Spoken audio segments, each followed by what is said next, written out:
Hello, very welcome to my vlog. तर नेहमीप्रमाणे मस्त सकाळी उठले, फ्रेश झाले, आंघोळ वगैरे करून घेतली आणि त्याच्यानंतर लागले टिफिन बनवण्याच्या मागे. टिफिन बनवून मिस्टरांना टिफिन दिला. त्याच्यानंतर ते गेले ऑफिसला आणि नंतर मग किचन ओटा असा पूर्णपैकी किचन ओटा क्लीन केल्याशिवाय मला बाकी दुसरी कामं सुधरत नाही. तर अशापैकी किचन ओटा क्लीन करून घेतला. मग देवपूजेला लागले, कारण देवपूजा करत बसले तर मग स्वयंपाक मागे पडतो. त्याच्यामुळे स्वयंपाकानंतर देवपूजा केली. अशापैकी मस्तपैकी देवपूजन झालं.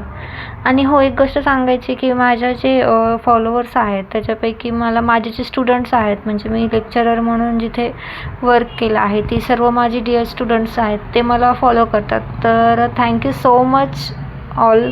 मी नोटीस करते की तुम्ही एक एक करून मला फॉलो करताय आणि खूप सारे शेअर्स पण येतात व्हिडिओला. मे बी तुम्हीही शेअर करताय, तर thank you so much all. Then main म्हणजे हॉलमधले आवरायचं राहिलं होतं, ते तर मोठा टास्क आहे. त्याच्यानंतर तिथलं आवरून घेतलं, मस्तपैकी झाडून वगैरे घर क्लीन चकाचक करून घेतलं आणि बेडशीट्स चेंज करून टाकले आणि त्याच्यानंतर जेवण केलं आणि दिवसभराचं रुटीन मस्तपैकी पूर्ण केलं. अशा तऱ्हेने आजचा हा व्लॉग होता. And thank you so much for watching. Bye.